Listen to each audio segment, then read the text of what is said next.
going to be talking about a movie called Alpha Rift, directed and written by Dan Lantz. Now, I've always been a big fan of this sword and sorcery genre. If you've watched my channel for any length of time, you would have seen a variety of reviews for that type of subgenre, which tends to be the forgotten about cousin in genre filmmaking.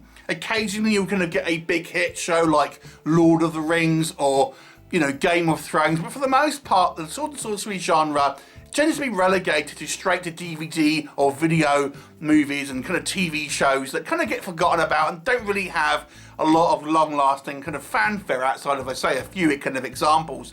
I've always been a big fan of this genre, right from the kind of its low-budget days in the 80s, even up to today. And occasionally you'll kind of get a kiddie kind of style sword and sorcery or fantasy movie. We've recently had The Kid Who Would Be King.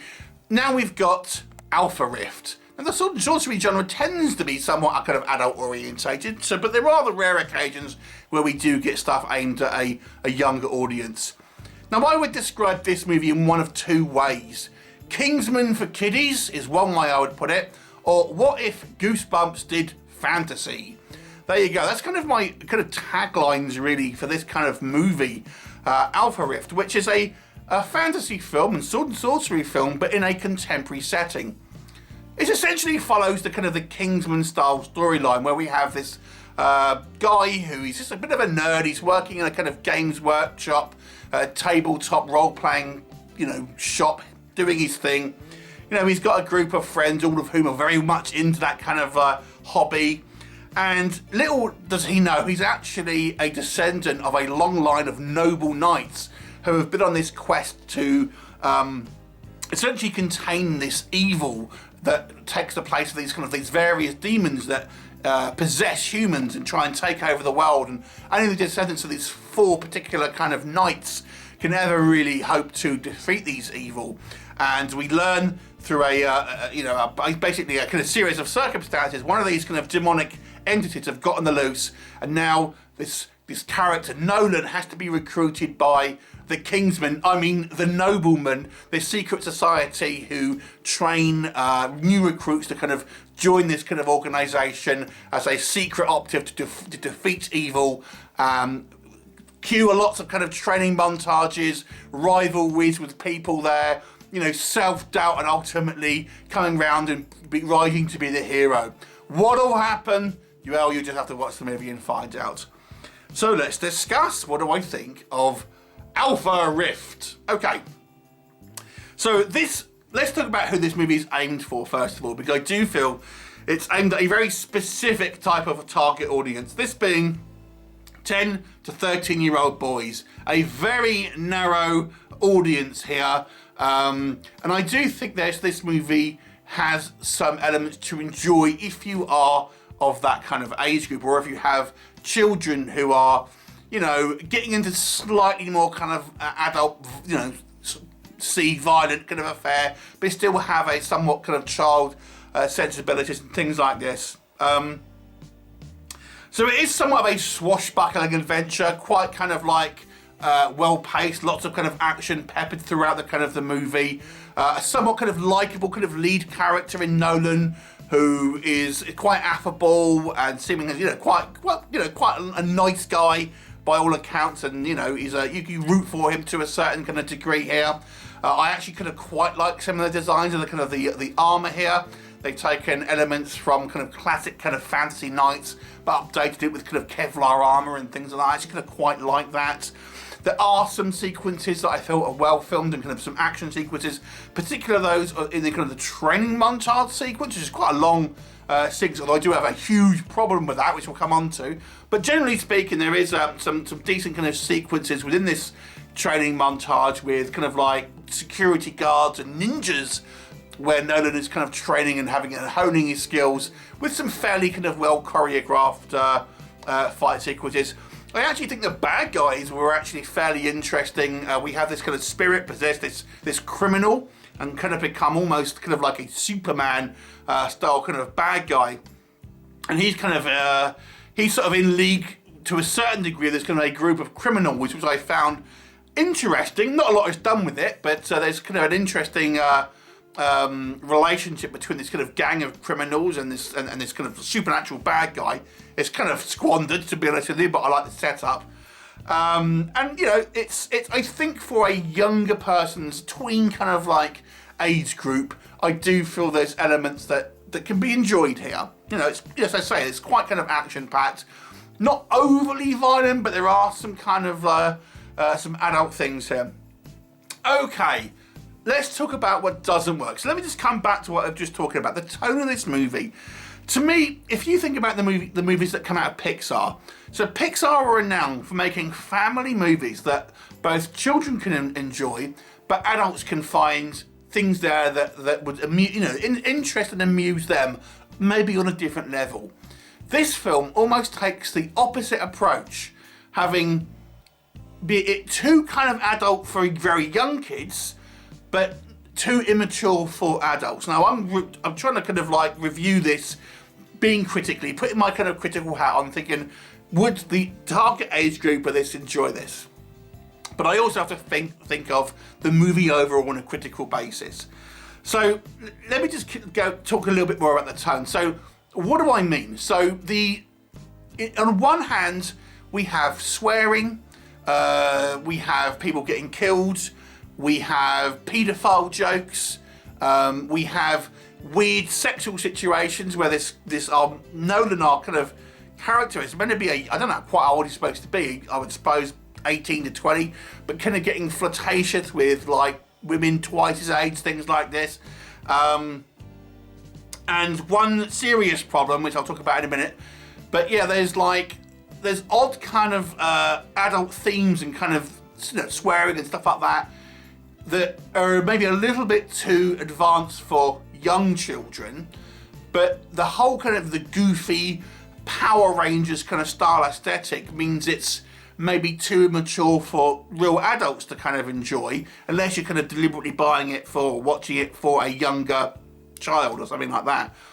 So this movie, I think, misses the mark on being a, what is known as a 4-quadrant film, making it a very, very film for a very specific kind of crowd and, a very small kind of age group, if that makes sense. Now I'm going to come on to one of the things that kind of tie into that. There's a sequence in this movie, and this is a little bit of a spoiler because I'm going to have this part of the film really, I think, is problematic. It doesn't really affect the plot as a whole, but I'm just going to say this is part of the training montage. So Nolan, our main character, goes on this kind of training montage, and at the end of this montage, he comes into this room where there's a guy chained up, and his kind of like instructor says, "This guy's a murderer. He's murdered a bunch of people. We're going to kind of unleash this demon spirit, and he's going to possess this guy. You've got to kill him." And I was thinking, what message is this trying to send? I thought the movie was where it was going to go was because the whole point of this guy is meant to be like a noble knight, and I thought, are they kind of setting this up where they're telling him to kill him, but what they're actually hoping he'd do is go, no, I'm not going to kind of execute someone.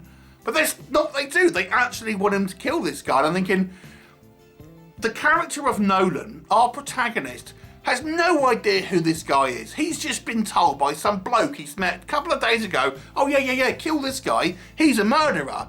He doesn't know that. He's just taken some random bloke's word for it, and he's expected to execute him. And, they try and kind of like make it not as bad by having him possessed by a demon, but I thought, okay, he's possessed by a demon now, but you've still ultimately executed someone. You have no idea who this person is, and to me that was like, what message is this sending? It's just like, oh yeah, I'll just go along with, I'll just do what people tell me without questioning it. It was very, very problematic for me on a kind of, again, if this was a movie made for kind of like an older audience, an adult audience, I would be a bit more forgiving with it, but I have to factor in that this movie is a film clearly made for a younger audience, and I thought this scene to me was very problematic. Okay, so let's kind of move on from there. So I've mentioned I quite like the scenes where, and I think the choreography was okay in the training sequences. However, weirdly, the fight scenes where there is real stakes involved are really poorly choreographed. There's a couple of shots which are okay, but for the most part, the choreography here was quite poor. But fine in the training scenes, which is weird. It almost feels like this film has two different kind of choreography teams. and the fights that are meant to matter, the fights that have stakes and, you know, real kind of like life or death situations, seem very, very kind of poorly choreographed, poorly shot, whilst the training scenes actually seems okay, if you ask me. So, if anything, the training sequences should have been the lighter touch, because they're not trying to kill someone, but, you know, again, quite poor, I have to say. The acting isn't brilliant. I quite liked our character of Nolan. I thought he did come across as a kind of a likeable guy, but the acting isn't brilliant. And that's not just true of him. There's other cast members as well where I felt the acting wasn't terrible, but it was kind of a little bit clunky. Now, we have to talk about the characterizations here as well. Now, this is a movie made for younger children, younger kids, tweens. So I don't expect necessarily really layered characters.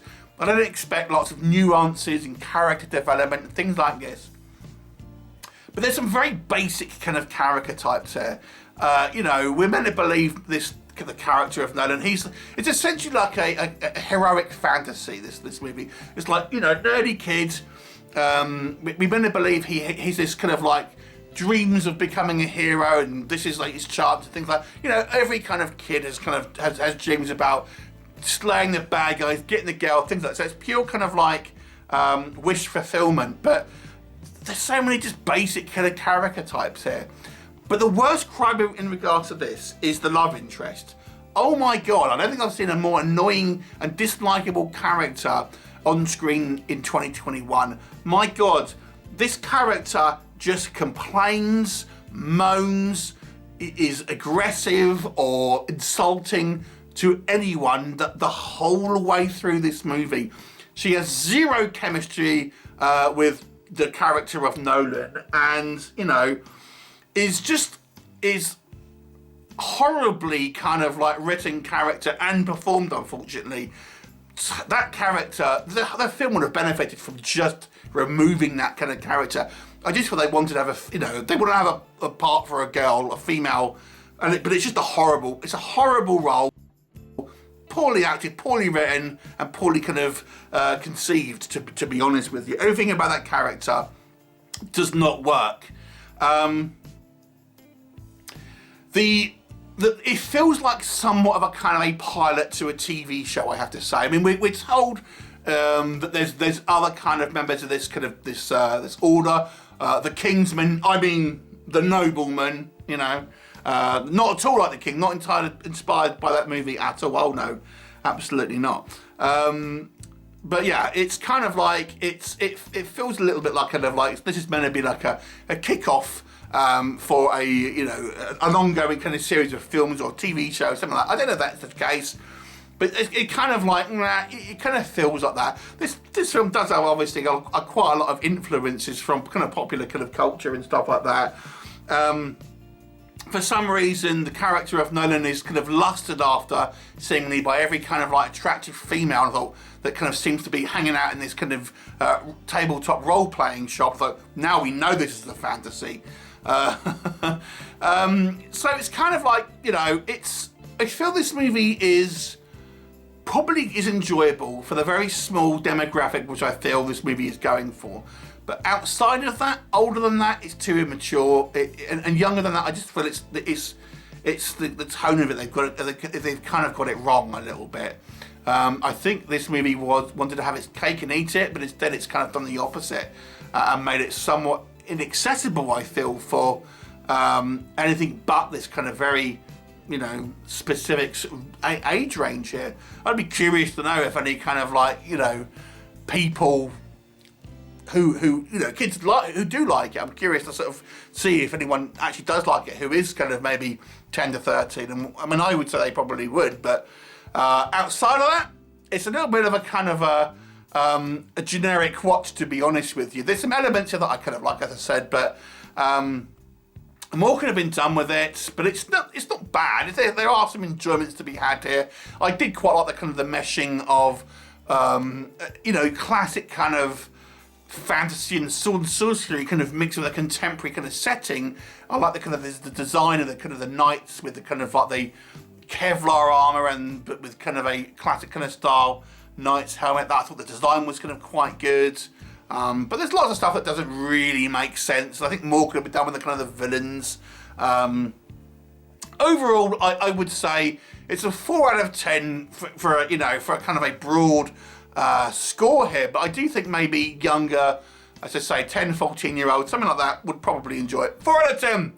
Have you seen it? Would you watch it? Leave me a comment and I'll look forward to seeing you next time. Bye for now.